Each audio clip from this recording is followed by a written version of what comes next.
You were convicted of identity theft and wire fraud, basically misusing the funds that donors have given to you for personal reasons. Why shouldn't you have served out your full term? Look, Charlie, I understand people want to make this into a he's getting away with it. Right. I'm not getting away with it. Well, we could use other words if you'd like, George Santos, but you did the crime. You're not doing the time. That's kind of like how the rhyme goes. I don't know, do you have context that's important to understand here? Because you are actually getting away with it. You're all the way getting away with it, as we will delve into. But so George Santos his sentence has been commuted. I personally think it's an offer from Donald Trump to Marjorie Greene to get her off of his back. She's wanted that for a long time. But regardless of why you think he did it, and we will discuss that, look at the normalizing of George Santos is already happening. So he's brought on to Fox and Friends, and the way they pitch it is that you were convicted of what, wire fraud, identity theft, misusing funds for personal reasons. You used a whole lot of words to say robbing people. That's what it was. He stole their money that was theirs and he spent it on himself. We call that robbing. Sorry, you guys call that robbing when it's certain types of people that are doing it. But when it's a guest of yours who's probably gonna end up as a Republican congressman again, suddenly it's misusing funds. He robbed those people. He did it over and over after lying to them for literally years. But anyway, he implies that it's not just him getting away with it. Let's give him a little bit of time to try to explain. I'm not getting away with it. I was the first person to ever go to federal prison for this type of civil FEC violation. These are usually solved in penalties. And I don't want to focus on trying to rehash the past. I want to take this experience and do good and move on. Yeah, so normally, it's with like penalties and stuff, which also notably, he's not going to have to pay. He's not going to have to pay. He's not doing the time. He's not doing anything. There are no consequences for this. If anything, there are positive consequences in that he's gotten a lot of press. And we all know that when it comes to the right, it doesn't really matter how terrible you are, how much you con them. This will just result in more people signing up for his podcast or his Substack or whatever when he comes out with a book or NFTs or some digital trading cards. It's all great for him. And yeah, like he says he doesn't want to focus on the past, JR.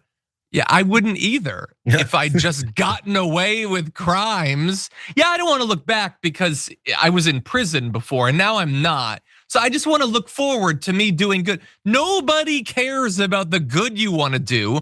They only know who you are because of your lies and your fraud. It's not a mixed picture, some good, some bad. You are just a fraud. That's all you've ever been.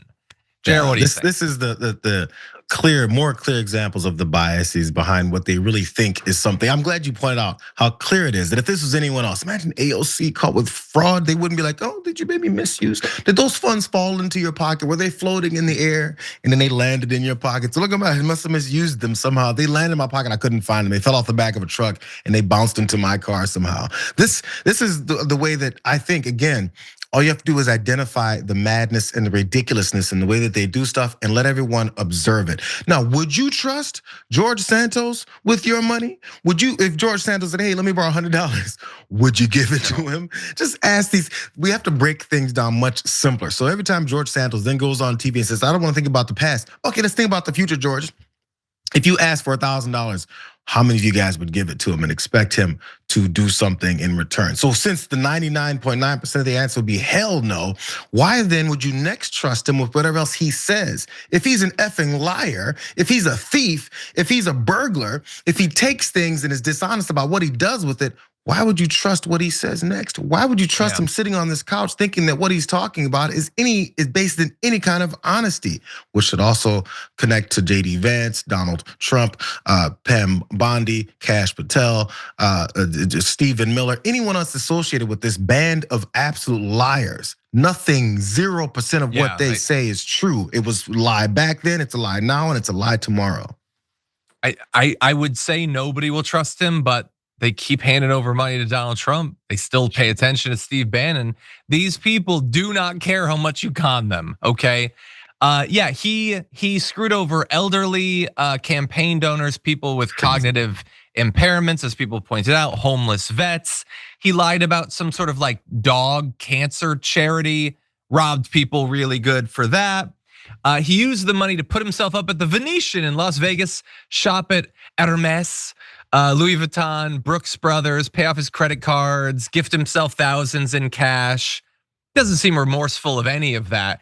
And I don't, like, maybe this is a shallow thing, but like if I wanted to give across like the idea that I do feel sorry, I wouldn't go on Fox and Friends draped in velvet like George Costanza or something, looking like Spirit Halloween Playboy, like it's ridiculous. He also, see, he said originally, normally we would solve this not with jail time, but with fines. So he said he'll only pay back the $374,000 in restitution if it's required of me by the law. I can do my best to do whatever the law requires of me. If it's not required of me by the law, yes, or if it is. If it's not, then no, I will do whatever the law requires me to do. Now he says that knowing he will not be required to pay back any of that.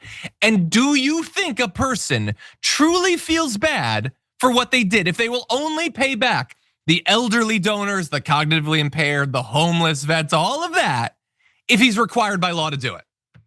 The second he does it, I'm not gonna do literally anything unless I'm required by law to do that. Oh yeah, you seem like a person that's really focused on doing good in the world right now, George Santos. We have one more video, I think. I think he's gonna try to compare himself to a historic figure. Let's jump into this. Pardon me if I'm not paying too much attention to the curl clutching of the outrage of my critics and of the people predominantly on the left who are going to go out there and try to make a big deal out of something like this. I'm pretty confident if President Trump had pardoned Jesus Christ off the cross, he would have had critics. So that's just the reality of our country. Oh, just in case you think he was done with trying to center himself in everything, like talk about the Holocaust and all that. No, he's comparing himself to Jesus. He's also still draped in velvet, by the way, as if it was socially acceptable in that video. And also, if you are known for robbing people to buy yourself luxury goods, invoking pearl clutching probably is not the best choice. You stole people's pearls. Jesus, you fancy ass villain. God. Now here, look, Donald Trump is allowed to do this. It's insane. He's just all year, he's just been going around getting frauds off. But so the media, just stop putting him on. Do not bring him on anymore. Do not help him out because he is going to try to cash in. There is zero chance that he goes off and just gets a job, puts his head down, nose to the grindstone. Like he is just gonna try to cash in, and we are such an effed up society. He's gonna cash in. He's gonna end up a goddamn millionaire after doing nothing but screwing over the people that trusted him.